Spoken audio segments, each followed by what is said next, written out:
Et là, la personne au téléphone qui nous annonce ça nous dit un truc que normalement les gendarmes ne font pas. Ils nous disent vous devez aller voir la femme et lui annoncer.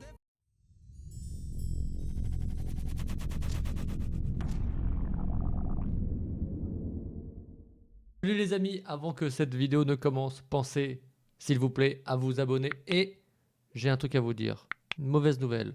Cette vidéo est la dernière vidéo de cette première partie, car il y en aura d'autres. Je vous annonce, il y aura un live gendarmerie, un nouveau live gendarmerie où je vous parlerai d'autres histoires, des choses un peu différentes. Vous verrez, n'oubliez pas de venir vous abonner sur ma chaîne Twitch, c'est important. Allez, je vous laisse mater cette vidéo, à tout à l'heure. Je vais vous raconter une histoire. On nous appelle pour ce qu'on appelle une disparition inquiétante. On se dirige à Saujon, c'est à Saujon. Devinez avec qui je suis. Faut lui rendre hommage, il mériterait sa statue. Bien sûr, je suis avec Dédé. Bien sûr, je suis avec Dédé. Je suis avec ce bon vieux Dédé. Toujours là. On part donc sur une disparition inquiétante de personnes. Je me rappelle de la maison par cœur. Je me rappelle des gens qui nous reçoivent par cœur. Parce que je vous dis, ça m'a marqué. Une femme de 35 ans, tu vois, un truc comme ça, nous reçoit. Une magnifique femme.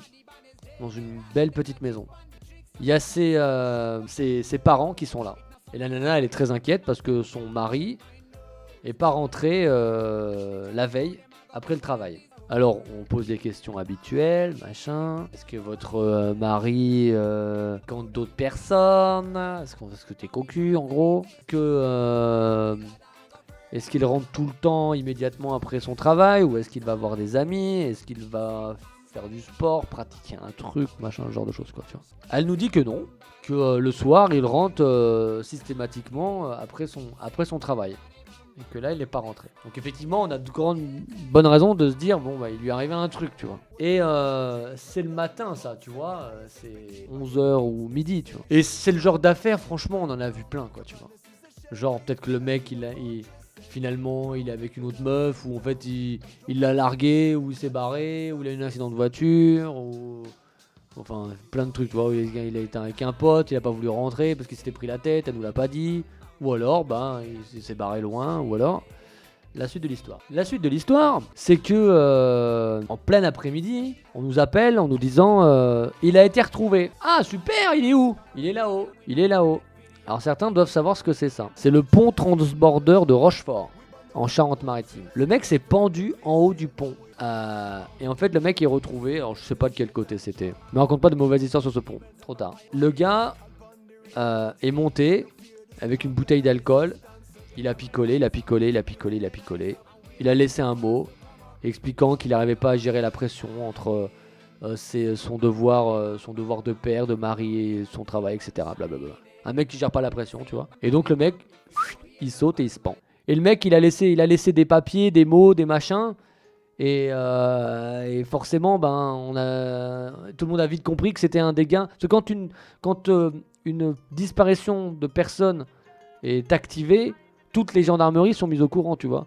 Donc si le mec, sur sa carte d'identité, il y a marqué Jean-Paul Poutre, et que les mecs, quand ils tapent Jean-Paul Poutre, ils voient personne recherchée, personne disparue, pardon, bah, voilà, tu vois. Il a sauté, il s'est pendu, j'ai dit. Il s'est pendu.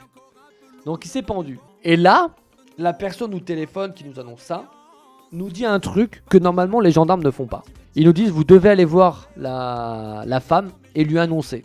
Et là, j'ai vraiment vécu une des périodes les plus désagréables de ma vie, quoi. Là, j'ai vraiment vécu une des périodes les plus désagréables de ma vie. Normalement, on n'a pas à le faire, ça, tu vois. Et donc, je suis avec Dédé. Tous les deux, on est tout le temps en train de déconner. Mais là, on déconne plus, tu vois. On n'est pas très très loin de chez la nana. Parce que nous, bien sûr, on n'est pas à Rochefort. Rochefort, faut savoir que c'est loin de Saujon.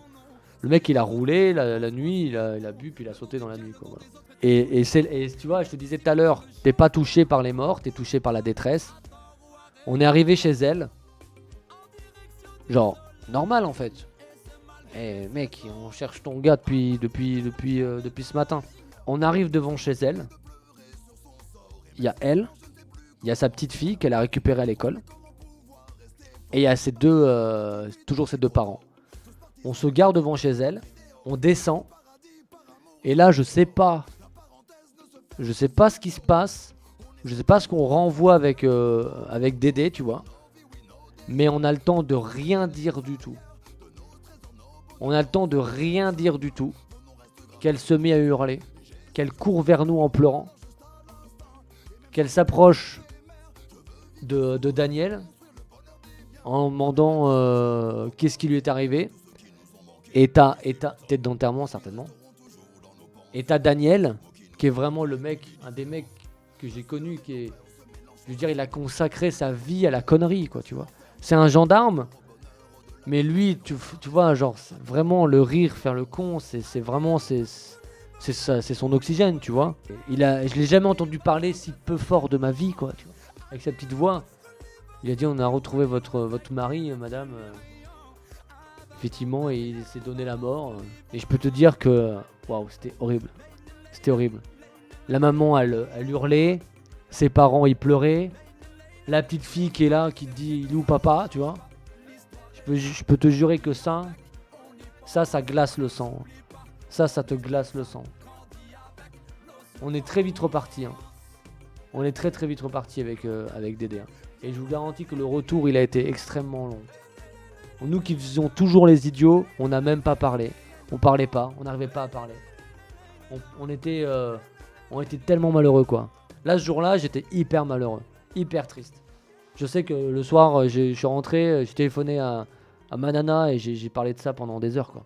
C'était quelque chose de perturbant, quoi. Mais oui, bien sûr que c'est pire que de voir un mort, parce que c'est ce que je disais, tu vois.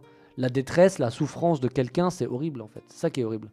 Et là, tu sais, quand on a tous perdu un proche, tu sais, quand on t'annonce le décès d'un proche, tu as ce mal-être au fond de toi qui te ronge.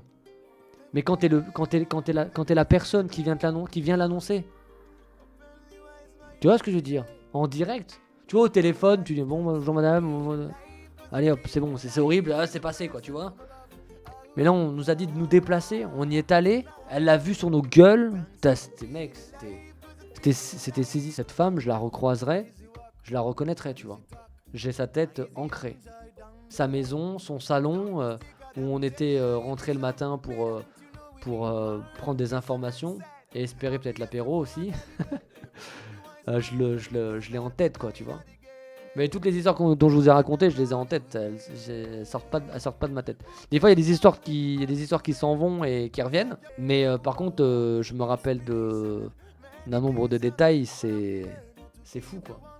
Et voilà les gars, cette vidéo touche déjà à sa fin, j'espère qu'elle vous aura plu. Si c'est le cas, bien sûr, vous pensez à lâcher votre like et à me dire en commentaire ce que vous avez pensé de cette histoire bien différente des autres. Et bien entendu, pensez à vous abonner, même si cette vidéo, je vous le rappelle, est la dernière de cette première série. Merci à tous de l'avoir suivi, vous m'avez vraiment donné des retours vraiment top. Ça m'a vraiment fait plaisir de partager ça avec vous les amis. A bientôt pour de nouvelles histoires de gendarmes.